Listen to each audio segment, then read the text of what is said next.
cuts a wide berth through history, and the current is gaining strength. The church is fluid. It is living water. It is not stagnant. It is a wild river that cannot be contained. There are tributaries, streams, creeks, pools, and waterfalls to explore. They are all different expressions of the same river. This river has a beginning and an end. It has a source and a destination. Jesus is our beginning and end. He is our source and destination. Jesus' church flows ever deeper, ever wider, and ever wilder.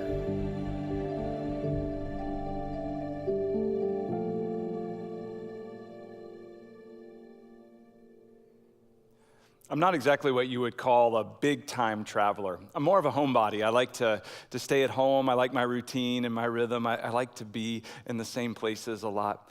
But when I do travel, and I need to do it a little bit more today than ever before in my life, when I do travel, I like to make it interesting. And my favorite thing to do when I'm traveling and flying in planes is I like to people watch.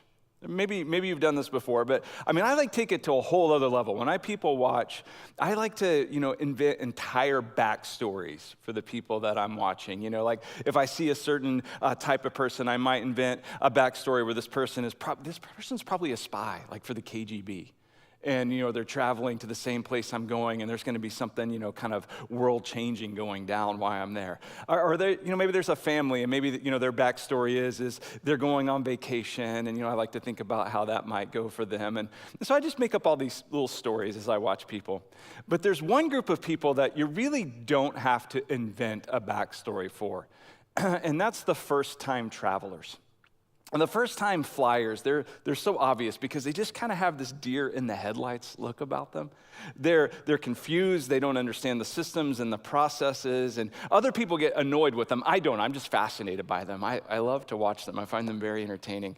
And, they're trying to figure out this system of, how you navigate airport security, how you get your boarding pass, how you get through and get to your gate, and how you board a plane, with different airlines, and, how you sit, how you get a roller bag in the overhead bin.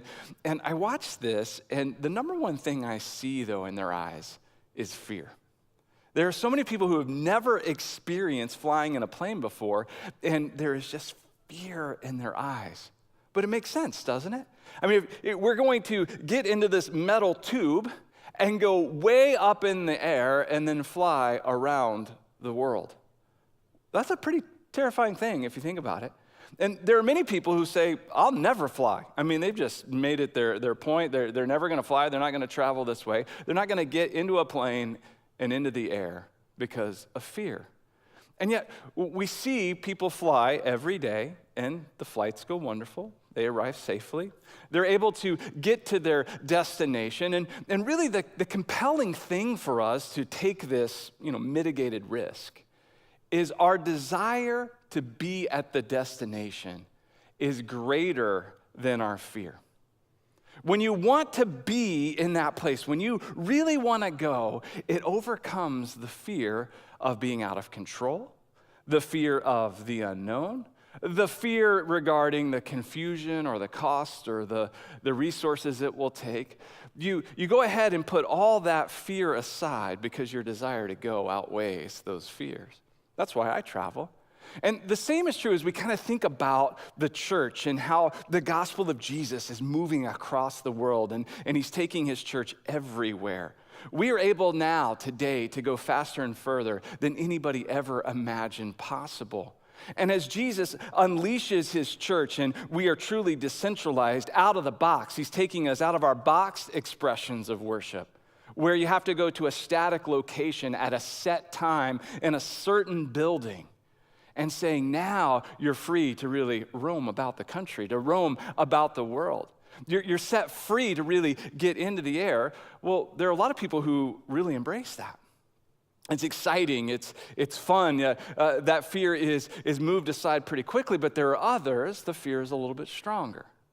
There are others who have never experienced these things. There are others who this would be a kind of a first-time experience. But what I would propose to you is this, that if we really embrace the idea that where we're going is greater than the fear that we have, then there is a liberation that occurs to say, I'm going to take the risk. I'm going to try this out. I'm going to experience what God is doing. And God is decentralizing his church, getting us out of the box and into the air. Our memory verse for this series, Decentralized, is found in the book of Acts, chapter 8, verse 4. We're going to put that on our screens here, and let's read it together wherever you are. Let's read this out loud together. It says, those who had been scattered preached the word wherever they went. And so as people were scattered, and then, at this point in history when this was written, they were scattered on a system of roads that were built for building the Roman Empire and for commerce and trade, but then God was going to use them as missionary routes, as a way to carry the gospel to new places and to really reach the world. And the same is happening today with the technological advances that we have. We have so many more options. We have our communications that is just far superior and far greater than even just a few generations ago. I mean, simple cell phone technology where you're not paying for long-distance phone calls. Email capabilities, our video capabilities, the way that we're able to jump online and be able to FaceTime and share in that way and do this in real time. It's pretty amazing what God is doing. And so we are getting into the air, out of the box and into the air. And wherever we go, we carry the gospel with us. Wherever the church goes, because the church is people, we are the church, you are the church, and wherever the church goes, the amazing news of Jesus goes with us. And so it's important that we go wherever God leads us, and the reality is we can go faster and further than anyone ever imagined today. And so when we think about how we utilize the internet, there are a lot of people who are still kind of nervous about this tool. In many ways, it's still in its infancy, even though it's become so ingrained into our daily lives. But then to take that and to say, wait a minute, here's a tool that we can use to reach the world for Christ, a tool that we can utilize as we are growing in our relationship with Jesus and then able to share that with others. Here's an amazing tool for that. We're really getting into the air with that and what God is doing through that. And there are opponents to using this tool. There are those who, kind of want to say, well, that's not the way, Jesus did it 2,000 years ago. That's not the way the early church did it. Look, think about it. If the Apostle Paul had access to the internet, things would have gone faster, further. And it would have happened in a hurry. But we have it today, and so we want to make the most of that. And so as we think about opposition to online worship opportunities, I would point out to you this first. The number one opponent to online worship is the devil. There is an opponent, but when you think about it, the number one opponent to online worship is the devil himself. Because he knows that it's efficient and effective. It can go further, it can reach more people, and it can go faster than anybody ever thought before. And so there is an opponent to this. Now, Jesus talks about the devil. And in John chapter 8, verse 43, Jesus says these words. He says, "Why is my language not clear to you? Because you are unable to hear what I say. You belong to your father, the devil, and you want to carry out your father's desires. He was a murderer from the beginning, not holding to the truth, for there is no truth in him. When he lies, he speaks his native language, for he is a liar. He's the father of lies." And so what Jesus here is saying is like, okay, think about the devil.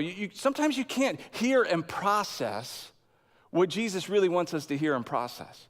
We're not able to adapt and change and to receive this news. And that's the thing about news is new.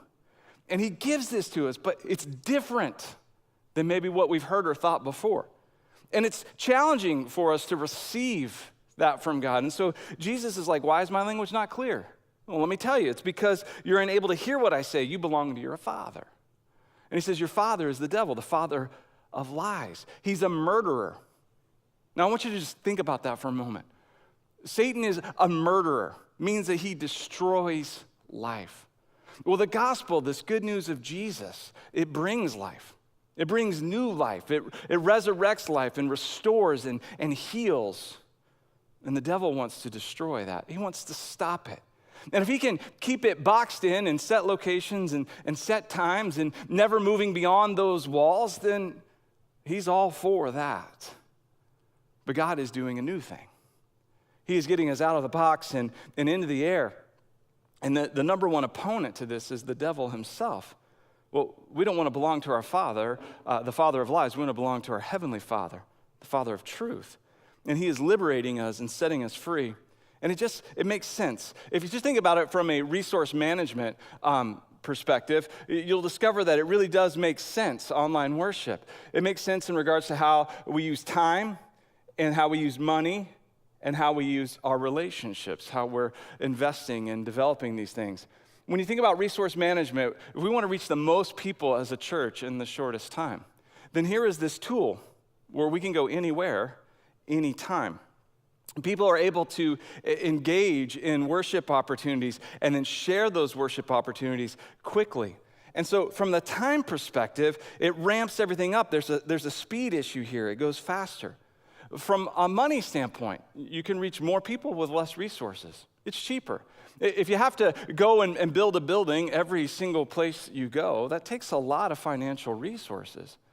But as we can reach more people with less resources, then there's more financial resources to invest into other things, into other ways that may reach more people. And then even relationship-wise, using these online tools, and again, not in and of themselves, but as a part of the whole, then it becomes a great way to invest in our relationships and to keep those relationships going. For instance, if you have family like I do, like my mom and dad, live 2,000 miles away. Actually, all of our family lives 2,000 miles away from here. Well, if we just talk on the phone occasionally, like once a week, once every 2 weeks, that distance kind of grows. But if the more we talk, the more we communicate, the more we use the devices and the technology available to us, the stronger that connection is. It doesn't mean that we want to be together less. It actually means we want to be together more. And so we'll take the expense and the risk, and we'll get on airplanes, and we'll fly across the country. We're seeing this more and more as people are able to connect more often and more ways. They're also coming together physically and making those connections more often as well. It's not doing the opposite. It's actually bringing us together. And so they're tools for us to use.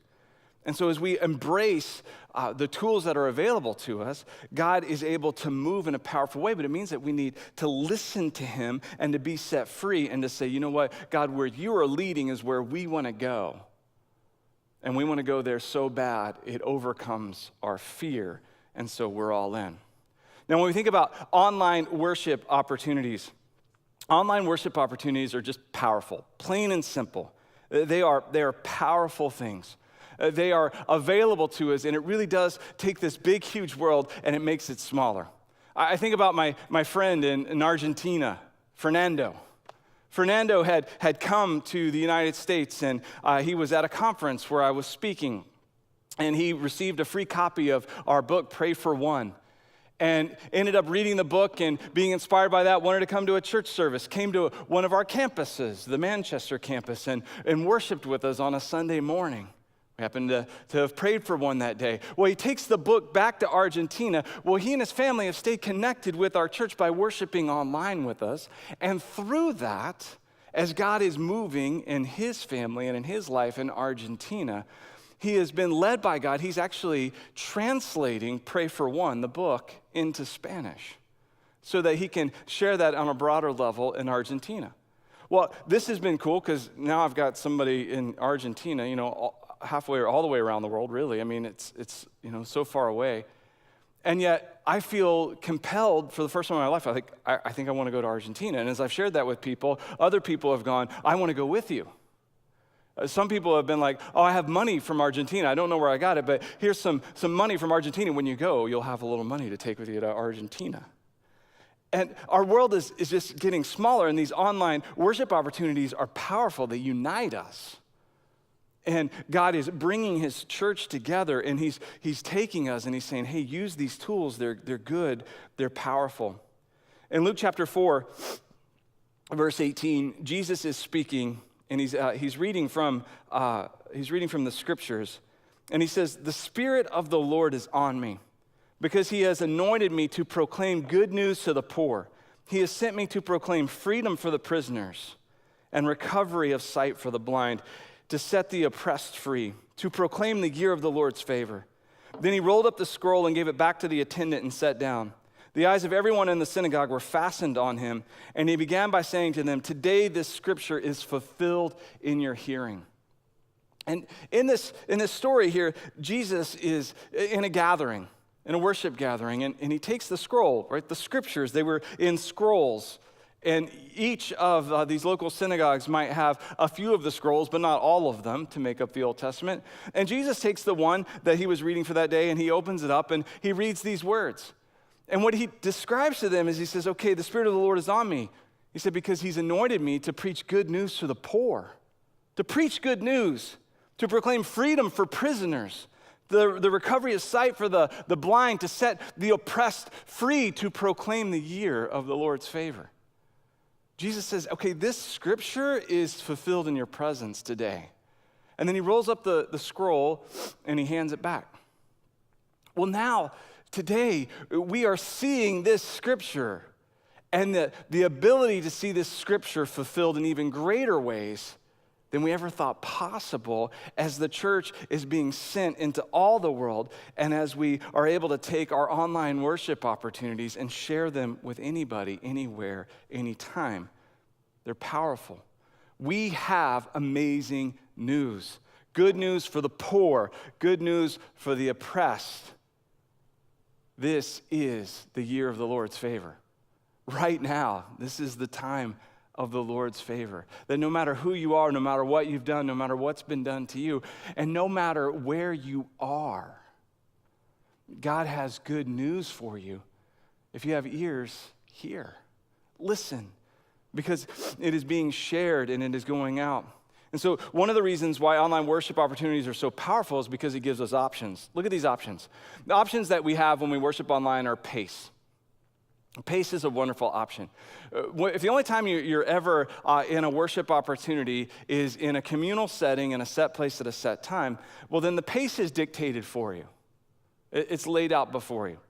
In an online worship setting, you can take a different pace. If you have a question, you can ask that question.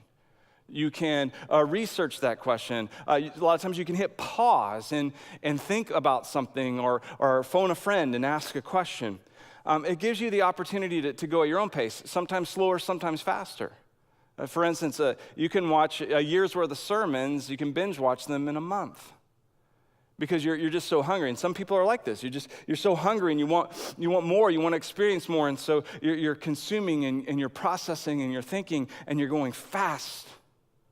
And so the options of pace, this is a powerful thing because God is building us up and allowing us to engage with Him and with His church in ways that are so powerful because they're at our pace.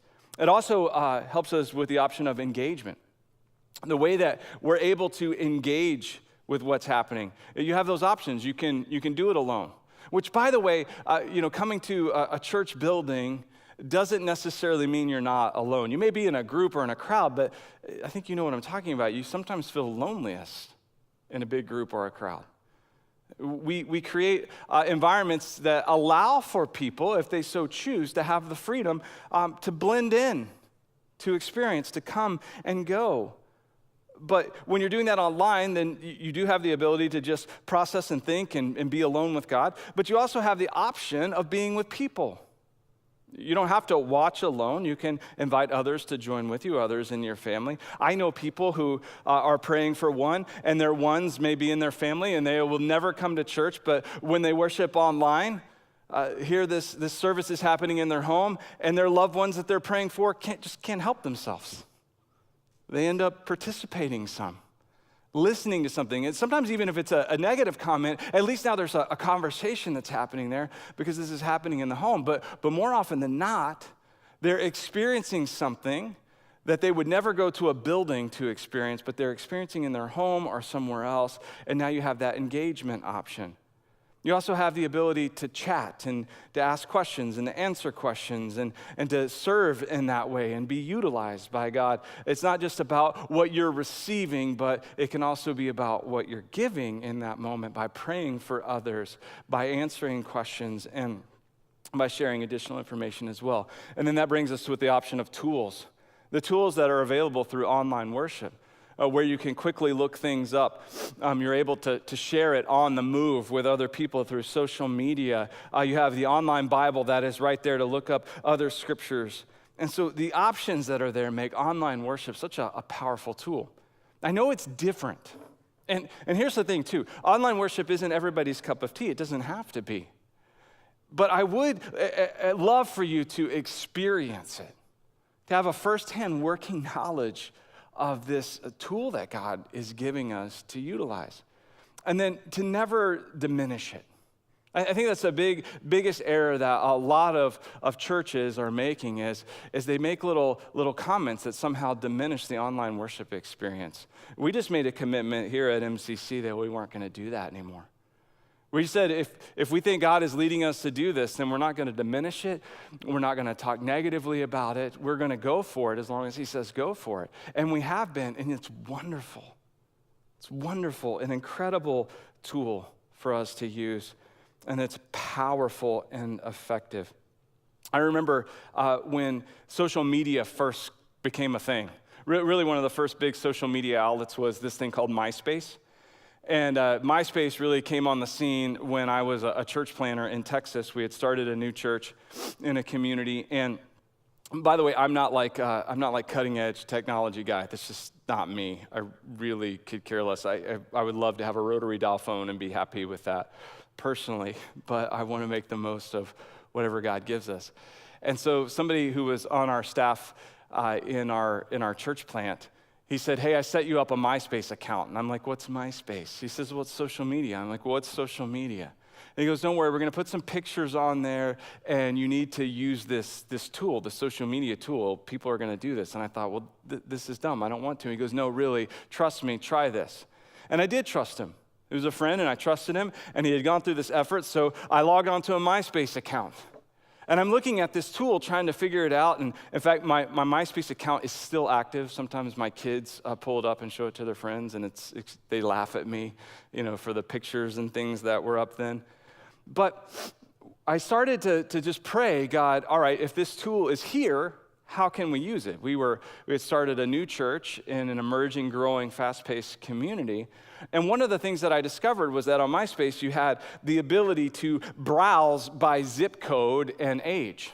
And so a lot of people were using it really as a hookup site. That's what they were doing. So they were trying to hook up with other people, and that's what I was doing. I just was trying to hook them up with Jesus. That's all. That was my point. So I was praying, how do you do this? And I saw these tools, so I started searching by the zip code that we lived in and in a certain age range, and whoever would pop up, I would just pray for that person by name, and then you could send them a message. And I would type an individual message for each one of these people. Hey, I was on MySpace today, was browsing through profiles, saw yours, saw we live in the same area. I've started a new church. I was wondering if I could pray for you, if you had any questions or anything that I could do for you. And I would send it. And boy, did I get some responses. Some people were just like, I learned some new curse words. Let me put it to you that way. It was pretty amazing in that regard. But that's okay. It's fine. But other people, you would be amazed, were just opened up because they had no avenue to have spiritual conversations. Nobody had ever asked them if they could pray for them. And it began some conversations, and over a couple of year period, we had 12 baptisms that came out of MySpace ministry. Essentially, I devoted an hour to it in the morning and an hour in the afternoon of each of my work days, devoted it to that, and 12 baptisms. That was 12 more baptisms than we had from any other avenue. It was really like modern day door knocking, where evangelists used to go and knock on doors and, hi, can I tell you about my best friend? His name is Jesus. Psh, door gets slammed. Well, there were a lot of doors that got slammed in my face, but there were also a lot of people who were desperate to have these conversations, and here was a new way of doing it. Well, online worship is a new way of sharing the gospel and reaching further and embracing people, and it's powerful. Now, there is a change with that. And when there's change, there's confusion, and change raises questions. It raises a lot of questions. In fact, as I started talking about this and just sharing what we were experiencing, the reason I ultimately wrote the book Decentralized was because I kept running into so many yeah buts. Every conversation I had with people within the context of the church was with, well, yeah, but this, and yeah, but that. And I was like, well, no, just go with it. You don't have to yeah, but it to death. You don't have to stop it. Just go with it. And I realized there were all these yeah, buts, so let's address them. Let's just address them point blank. Now, the first yeah, but that I always hear universally is found in Hebrews chapter 10, verse 24. This scripture was the first yeah, but that came up in every conversation just about. And let us consider how we may spur one another on toward good deeds, not towards loving good deeds, not giving up meeting together, as some are in the habit of doing, but encouraging one another, and all the more as you see the day approaching. So I'd be telling somebody about, okay, you know what, our online worship service, that's our fastest growing campus. The online community is our fastest growing campus. People are like, yeah, but the Bible says, don't give up meeting together, as some are in the habit of doing. And eventually I just started calling a timeout there. I'm like, well, timeout, nobody's giving up meeting together. We're just making it easier to meet together. We're engaging and we're able to actually meet more often in more places with more people. This is actually a good thing. If you think about that, let's consider how we can spur one another on, how we can encourage each other, how we can lift each other up, how we can add wind to the sails and fuel to the fire. How do we do that? Well, by communicating. And online worship opportunities give us more options for doing that. When you just show up at a church building, there's not much of that happening. You come in, you go out, you got to find a parking spot, then you got to get out before the next service starts, and you're just kind of moving people through. But online, there's actually more opportunities here to spur one another on and to lift one another up and to encourage one another. Don't give up meeting together. And so as people are, in this world that we're living in, where there are so many opportunities to do so many things, one of the things that churches experience is they started competing with all these things. We don't have to compete. In fact, it's kind of silly. A lot of these things are good and actually taking people who are the church and putting them in places to be the church to reach the most people in the shortest time. Well, now we really are able to get into the air and release them. And so let's meet together. Absolutely. In fact, let's do it more often than ever before in more places. And not just in online worship services. There will also be gatherings where we come together. We just look at it a little bit differently. And so we free people up and say, hey, here is an opportunity for you. Experience it, utilize it. And so some of the questions that were asked, what about these questions? They would say, what about the money? That's the first one. I always like to start with the one nobody really wants to ask. What about the money? I mean, what about the money of running a church? I mean, the church is a business. It's not only a business, but there is a business function. Never lose sight of that. I mean, we have staff and payroll and buildings and bills to pay. And so what about the money? I mean, don't you have to take up an offering? Sure. But the days of passing an offering plate they've been over for quite a while. I mean, passing an offering plate doesn't do much. What does something is you embrace people in the way that they are making financial transactions anyway. They're using the internet. And so online giving is where the vast majority of the gifts and the financial support for the church comes from. People don't really carry cash with them anymore or checks. And so it changes things. So again, how are people doing that? Online worship actually makes sense in many ways financially because people are already doing so much of their financial transactions online, and so it really isn't really much of a problem or an obstacle anyway. A second question that I get asked is, what about the culture war? I mean, the church shouldn't change to engage people. We should make people change to engage the church. Yikes. I mean, that's a really common sentiment amongst many church leaders and church attenders and participants is, we stay the same, people have to change to get to us. I would just propose to you that flies right in the face of Jesus. He came for us, he goes for us, he sends us to others. And so you're not changing your core of what you believe. You're not changing the message. God is unchanging, but he's ever revealing. You're changing your methodology. And so going to war with culture is a foolish war. It's a war that's on a false front.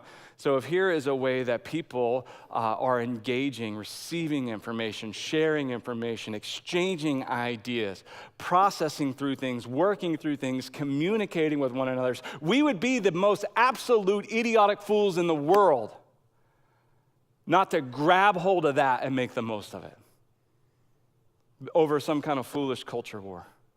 Like, we're not going to do that because that's the way people are engaging with one another. So we're going to use it. We're going to go for it. Other people ask the question, well, what about community? How can you have a true sense of community through an online presence? Well, again, it's not one or the other. That's the thing that we keep running into is this world we live in. Everybody thinks everything has to be divided, and you have to pick one side or another. And there's always a side you have to pick, and you have to be universally on one side or another. And that's just silly. It doesn't even make much sense. Most of the people who are part of Manchester Christian Church and moving forward in regards to the local church, we're not going to see a distinction between online worship and being physically present in a building at a set time and place. Most people do both. And you'll be free to do both. There'll be some people who never worship online. It's not their cup of tea, not what they enjoy, and they go to a building every week. Fine. And there'll be some people who, for whatever reason, maybe they're not physically able to be in a set place at a set time, will worship online exclusively. But most people, it's both. And it's beautiful, and it's wonderful, and it allows for an increase in community because it's the way people are interacting.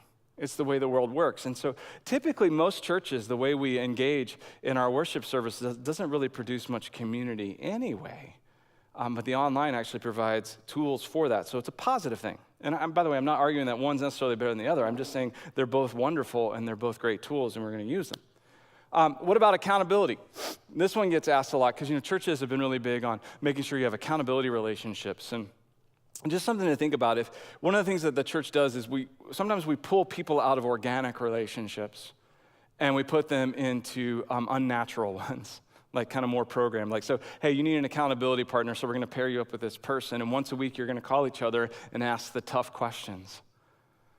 But if you have real, authentic, God-centered, Christ-centered relationships in your life, you'll have the kind of accountability where the questions don't even need to be asked. The other person will already know.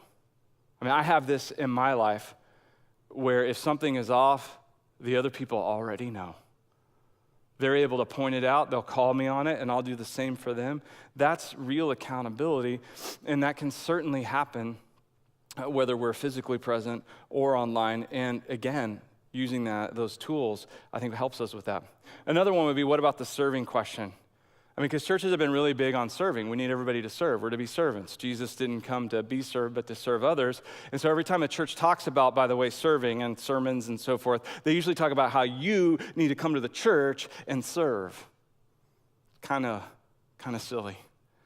If you reprocess that a little bit, which I have over the last several years, most of my conversations with people about serving, I've asked them, hey, what can we do to help you? How can we help you be a servant in your home? How can we help you be a servant at your job or in your school or in your community? How can we resource you?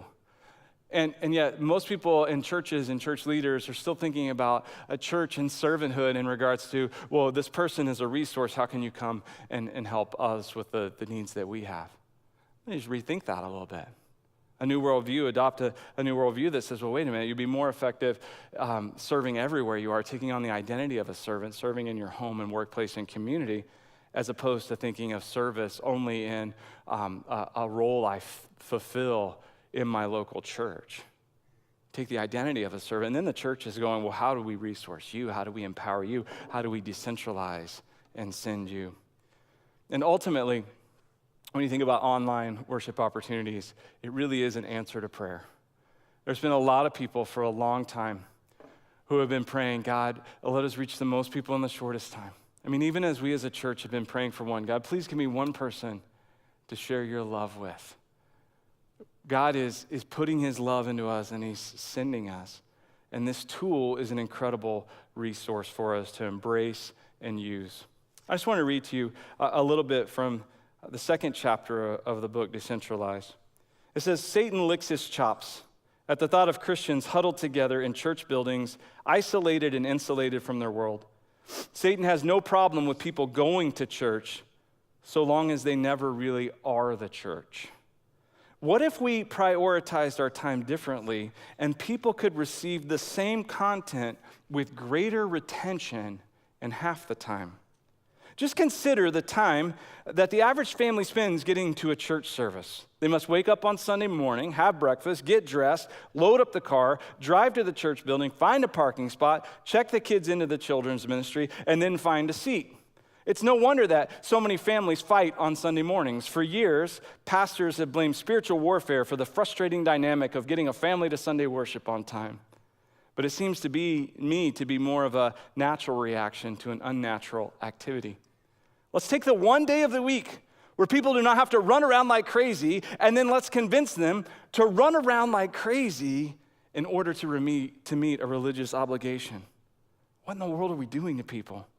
Look, I'm not proposing that we abandon worship gatherings and set locations at set times, but I am suggesting that we think differently about how often people will be physically present. I believe that communal worship expressions are more crucial now than ever before, but I think we ought to offer more services in more places at more times. We just should not expect everyone to be there every week. I also think that in many cases, it is better that they are not physically present every week inside a church building. A family that worships together in their living room and has the opportunity to discuss what they are experiencing in real time is a powerful thing.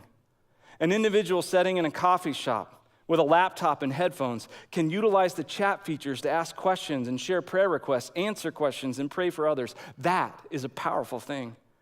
Someone taking time that they otherwise would have spent getting ready for church, driving to church, going to church, leaving church, going home from church, and instead using it for rest, recreation, family time, serving others, or just about anything besides sin is a powerful thing. When we look at online worship and really getting into the air, this is a powerful thing because it's an answer to prayer. God will use his church to reach the world. And so today, as we share in a time of communion together, this is an opportunity for you to embrace what God embraces, for you to celebrate what God celebrates, and for you to use what God uses.